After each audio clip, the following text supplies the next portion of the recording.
रामू और उसकी पत्नी मीना अपने घोड़े पर बैठकर सफर के लिए निकले थे।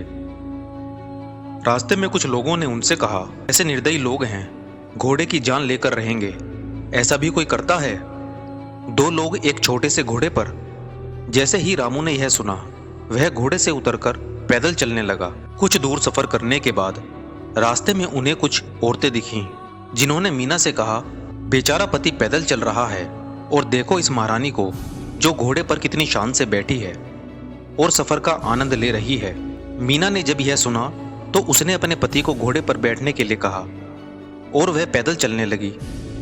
कुछ दूरी तय करने के बाद उसे कुछ और लोग मिले, जिन्होंने रामू से यही बात दोहराई, कैसा आदमी है जो अपनी पत्नी को पैदल चलने दे रहा है और खुद घोड़े पर शान से राजा की तरह बैठा हुआ है।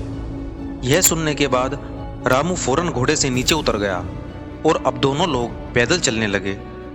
अब रामू और मीना दोनों खुश थे कि लोग उन्हें अब कुछ नहीं कहेंगे। लेकिन कुछ दूर चलने के बाद कुछ लोगों ने उनसे कहा, देखो ये दोनों कैसे गधे हैं जो घोड़े की सवारी ना करके पैदल चल रहे हैं। घोड़े ने क्या किस्मत पाई है? आप भी कुछ काम करेंगे, लोग आपको हजारों तरह की बात बोलेंगे, अपनी अपनी राय देंगे और लोगों को फ्री में सलाह बांटने की बड़ी बीमारी होती है और आज तक इसका कोई भी वैक्सीन मार्केट में अवेलेबल नहीं है।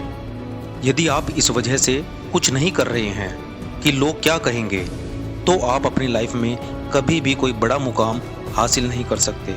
जब आप कोई नया काम शुरू करते हैं जिसमें आपको विश्वास होता है कि आप सफल हो सकते हैं, लेकिन चंद लोगों की बातों को सुनकर जब आप अपने हौसले को कमज़ोर करते हैं, तो इसमें आपकी गलती है। इस बात को याद रखिए कि जब आप सफल होने के लिए स्ट्रगल कर रहे होते हैं, तो आपकी मुलाकात ऐसे प्राणियों से होगी जो आपकी टांग खींचेंगे। आपको आगे बढ़ने से रोकने के लिए उनके शब्द आपको कमज़ोर कर सकते हैं, लेकिन आपको उन्हें इग्नोर करके आगे बढ़ना होगा। इस बात को गांठ बांधकर चलना होगा कि लाइफ में ऐसे नमूने आएंगे ही, लेकिन सफल आपको होना है, किसी दूसरे को नहीं। लाइफ में बहुत सी चीज़ों को नज़रअंदाज करना होता है। हर मोड़ पर हमें एक से बढ़कर एक ज्ञान देने वाले मिलेंगे। कुछ लोग अपने अनुभवों को आपके साथ शेयर करेंगे, कुछ लोग आपकी टांग खींचेंगे, कुछ लोग एक लक्ष्य लेकर चलेंगे कि आपको वो हमेशा नीचा दिखाएंगे, आपको कमज़ोर बनाएंगे, लेकिन आपको इग्नोर करना सीखना होगा। लोगों की बातों को माइंड से मत लगाइए। हाँ, कुछ लोग होंगे जो उनके अनुभवों को आपके बीच रखेंगे। आप उनसे सीख सकते हैं, लेकिन ज़रूरी नहीं कि उनकी लाइफ में जो हुआ आपके साथ भी वही चीज़ हो। सबसे ज़्यादा ज़रूरी यही है कि आपको जो सही लगता है आप वो कीजिए। आप दूसरों के अनुभवों से सीखिए, लेकिन कुछ चीज़ों को इग्नोर करके आगे बढ़ना भी ज़रूरी है।